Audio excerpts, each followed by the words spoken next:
Apa yang kamu lepaskan, berarti kita bisa lepaskan berkat dong. Lepas. Maka dilepaskan juga di surga. Kan untuk menghadapi tantangan masalah persoalan sekarang sebagai gereja yang penuh dengan kuasa, kita gunakan kuasa itu saat ini. Kita ikat semua roh jahat dan kita lepaskan berkat Tuhan. Ada amin saudara? Tidak saudara. Kok tidak? Shalom, kita berjumpa lagi dalam program podcast Akap Anta Kirana Asa bos. dari Keblinger Jadi kebenar. Oke, nah saat-saat ini kan nih banyak tantangan Ya. dalam kehidupan, semua serba nggak pasti, Nah. corona dan sebagainya. Oke. Nah sebagai orang Kristen kan kita punya kuasa. Iya dong. Ya Tuhan juga pernah bicara kepada Petrus kan, diberikan kunci kerajaan surga. Dan bahkan kalau dibaca di Matius 18 ayat 18, dikatakan jelas banget nih Pak Boas. Kata Tuhan Yesus, aku berkata kepadamu, sesungguhnya apa yang kamu ikat di dunia ini akan terikat di surga. Dan apa yang kamu lepaskan di dunia ini akan terlepas di surga. Keren. Berarti setiap tantangan, masalah, persoalan, termasuk setan, kita bisa ikat ya supaya mereka tidak bergerak. Kok ketawa-ketawa nih? Ini saya lagi serius ini.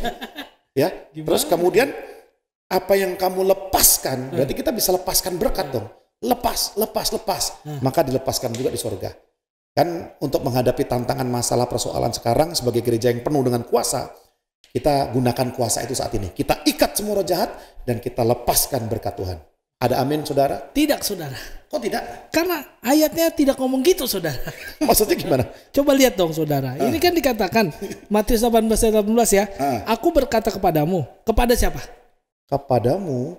Nah, ayatnya dilihat dong konteksnya. Konteksnya apa itu? Nah ini kan berarti kan kepada murid Kristus ya. Kepada murid Kristus. Lagi ngapain tuh murid-murid Panta? Kalau Lagi ngikat setan? Usir setan? Lagi berdoa? perikopnya sih tentang menasehati sesama saudara. Oh, berarti tentang menasihati. Berarti tentang apa itu? Tentang ada masalah begitu kan? Oh, berarti ini tentang menasehati saudara ya. Konteksnya ya. Iya. Oh. Habis gimana ya? Soalnya sering dengar khotbah pendeta kan begini nih. Langsung ayat 18, maka kita kan semangat. Nah makanya masalahnya kita seringkali nggak lihat konteks. Nggak lihat konteksnya. Iya, jadi ini bukan tentang mengikat setan, melepaskan berkat. Bukan tentang mengikat setan. Bukan, dan melepaskan berkat. Tapi berbelas-belas, berpuluh-puluh tahun itu yang diajarkan itu loh Pak Bos. Itu masalahnya. Seringkali kita tuh suka sama urban legend kali. Urban legend. Suka yang gini-gini, legenda-legenda begini kita suka nih. Padahal nggak begitu aslinya. Oke, jadi aslinya? Nah aslinya ini kan udah jelas konteksnya. Yang pertama ini tentang menasihati sesama. Oke. Ya kan? Berarti bicara tentang ini tentang sebuah otoritas yang Tuhan berikan kepada setiap hamba Tuhan. Kalau saya bilang hamba Tuhan berarti murid Tuhan, murid Kristus, bukan cuma pendeta begitu kan? Jadi kalau ada sebuah kesalahan yang terjadi di dalam jemaat, maka orang yang diberikan otoritas itu adalah seorang murid Kristus. Nah, kalau kita baca ayat-ayat sebelumnya kan bicara tentang apa? Tentang menasihati sama. Dipanggil dulu 1-2 orang, lalu dibawa saksi kan begitu kan bicaranya kan? Betul. Nah, setelah itu kalau orang itu tetap tidak mau ngaku kesalahan dan tidak mau bertobat, maka keluarlah perkataan Yesus ini. Kalau gitu, kamu punya otoritas. Untuk apa? Untuk mengikat. Ikat apa? Ini masalahnya selesai atau tidak? Melepas masalahnya selesai atau tidak? Apakah kamu harus mendisiplin orang itu? Nah, itu. Jadi konteksnya bukan tentang mengikat setan, melepas berkat. Konteksnya ketika ada problem, ada masalah dalam satu pelayanan, kita anak-anak Tuhan punya hak untuk menyelesaikan masalah itu. Dan Tuhan memberikan otoritas itu. Jadi Tuhan memberikan otoritas kepada murid Kristus. Ya. Ketika ada saudara seiman yang berbuat dosa salah dinasehati. Ya. Ada proses nasihat pertama, kedua, ketiga. Persis. Lalu kemudian secara kolektif maka murid Kristus yang sedang memberikan nasihat itu diberi otoritas untuk memutuskan. Itu. Jadi kalau mengikat sama melepas itu asli artinya apa sih sebenarnya? Nah, ini menarik nih, kita belajar dikit ya. Kita lihat kan ternyata di sini dikatakan ada yang apa yang kamu terikat, apa yang kamu ikat akan terikat di sorga. Ternyata kata ikat itu artinya sebenarnya bicara tentang dari kata DCT nih. DCT itu artinya sebenarnya mengizinkan. Kita bisa mengizinkan, melarang atau mengizinkan. Mengikat, melarang. Melarang. Lalu di sini ada kata juga untuk melepaskan, itu artinya apa? Lusete. Jadi ada yang satu bicara DCT, yang satu lusete. Sama-sama mengikat, melepas, melarang dan mengizinkan. Itu sebenarnya Pak Anta. Oke, jadi apa yang kamu larang di dunia ini Ya, terlarang. terlarang di surga. Karena diberikan otoritas. Apa yang kamu Lepaskan, perbolehkan di dunia, betul. dibolehkan di surga. Dibolehkan. Lebih masuk akal ya. Nah, itu. Saya pikir-pikir soalnya kalau apa yang kamu ikat di dunia ini akan terikat di surga, berarti kalau saya mengikat roh jahat, Ya. maka di surga roh jahat terikat. Nah, makanya Kan di surga nggak ada roh jahat. pertama itu, yang kedua manusia mana bisa ngikat roh? Bener juga ya. Nggak mungkin lah. Kalau namanya roh. saya ikat dalam nama Yesus, kadang-kadang kan begitu kan? Ya itu, pakai nama Yesus lagi. Yesus bilang ngapain gue iket-iket? Iya.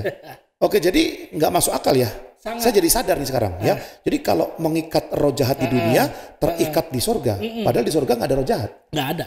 Oke, kemudian melepaskan berkat di dunia, berkat terlepas di surga. Iya. Kan di surga nggak perlu berkat lagi. Iya. Di sana udah bersama dengan Tuhan ya. Betul. Berarti kata aslinya Yunani yang kamu mengikat itu Iya. artinya adalah melarang. Melarang sesuatu. Apa yang dilarang di surga, apa yang dilarang Tuhan, dilarang di dunia. Persis. Dan melepaskan itu adalah memperbolehkan. Persis. Apa yang diperbolehkan Persis. oleh Tuhan diperbolehkan oleh. Iya. Oke. Ini istilah pengadilan saat itu. Istilah pengadilan orang-orang Yahudi. Oke. Masih ingat nggak peristiwa tentang ketika Yesus ditangkap mau disalib? Mhm. Lalu Mahkamah Agama kan membawa kepada Pilatus. Pilatus tanya kan, oke kalau gitu siapa yang saya bebaskan nih? Aha. Mau pilih Yesus atau Barabas? Barabas. Nah, Barabas. Siapa? Barabas. Kalau Barabas Barabas ya? temannya Paulus. Kalau Barnabas temannya Paulus. Ya kan? Mau Barabas atau Yesus? Lalu semua orang bilang bebaskan Barabas. Nah itu kata yang dipakai sama. Bebaskan. Melepaskan, membebaskan. Bolehkan dia untuk bebas. Bolehkan. Kenapa? Karena ada otoritas. Ada otoritas. Sama dengan kita. Otoritasnya Pilatus yang diserahkan ke rakyat ya. Betul. itu lain soal tuh. Iya, Nanti iya, iya. kita bahas lagi. Iya, Ternyata iya, iya. dikasih otoritasnya dikasih orang kan Iya, gitu. betul. Nah, tapi intinya sama Pak Anta. Berarti memang secara hukum kita punya otoritas untuk bisa mengizinkan sesuatu terjadi, untuk bisa melarang sesuatu terjadi. Ya sama seperti orang tua ya saya pikir ya. Artinya ketika kita tahu apa yang benar dan apa yang baik buat anak kita, ya itu yang kita perbolehkan. Benar. Itu yang kita lepas untuk dilakukan. Benar. Tapi apa yang tidak baik untuk dilakukan anak saya, tidak benar, merugikan, membahayakan, maka saya ikat atau saya larang dia lakukan itu. Larang. Oh, jadi ini tentang konteksnya nasihat ya. Iya benar. Makanya ya kalau baca Alkitab itu perlu pakai konteks ya. Iya dong. Kalau langsung ke kontennya cap cip cup, khotbahnya bisa salah ya. Iya. Dan ini salahnya bisa bertahun-tahun ini Pak Bos. Bertahun-tahun. Dibawa-bawa sama pendoa, dibawa-bawa sama yang peperangan rohani. Firman-Mu berkata, apa yang kuikat di dunia terikat di surga. Aku mengikat roh jahat. Iya. Jadi doanya kalau salah begitu kan sama sekali nggak berkuasa ya. Ya bahaya gitu. Apalagi orang yang bilang, kan ini turunannya nanti ayat 18 ke ayat 20 itu tentang yang 2-3 orang berkumpul dalam namaku Tuhan hadir. Nah kan ini lebih parah lagi. Udah pernah kita bahas. Nah, apalagi udah pernah kita bahas. Di episode berapa ya? Episode berapa kita bahas 2-3 orang berkumpul itu harus ya? dicek. Ya, makanya Bapak Ibu yang ingin komplit ya mendengarkan siaran atau obrolan dari keblinger jadi kebener akap ini, ini sudah episode yang ke sekian kalinya ya. Dari episode pertama, kedua, ketiga sampai sekarang tonton semuanya. Maka nanti akan menemukan ya banyak kebenaran-kebenaran terungkapkan ya. Oke, so ada closing statement nggak Pak Boas? Ya, jadi gini, closing statementnya juga sederhana Pak. Yang pertama, kita kan percaya di dalam Tuhan itu tidak lagi ada yang namanya kekuasaan dari roh jahat. Iya kan? Tidak ada lagi tuh kekuasaan dari roh jahat. Kita udah tidak di bawah roh jahat Pak Anta. Kita sekarang sudah dikuasai oleh Roh Kudus. Ya, kalau begitu jangan ikat-ikat roh jahat. Kita udah gak ada hubungan. Kita udah gak punya hubungan sama dia. Ngapain kita ikat-ikat? Yang pertama itu. Yang kedua, belajar firman itu belajar konteks. Contoh dalam hal ini. Engkau harus tahu betapa sebenarnya firman ini tidak diperuntukkan untuk ikat-ikat setan. Yang ketiga, kesimpulan dari ini. Bahwa engkau punya otoritas untuk mengizinkan sesuatu terjadi atau melarang sesuatu terjadi. Selama itu dalam rencana Tuhan. Gitu ya, ya. Ketika kita adalah murid Kristus, seharusnya kita sudah tahu ya, mana yang dilarang oleh surga, mana yang diperbolehkan oleh surga. Betul. Dan kita ajarkan bagi orang-orang yang mereka belum memahami ini. Iya, kan tulisannya datanglah kerajaanmu di bumi seperti di surga. Ya. Nah itu, jadi kita hadirkan kerajaan Allah di surga itu di bumi dengan cara salah satunya otoritas ini. Oke, baik. Jadi Bapak Ibu Saudara, kita sudah tahu bagaimana caranya menasehati sesama ya.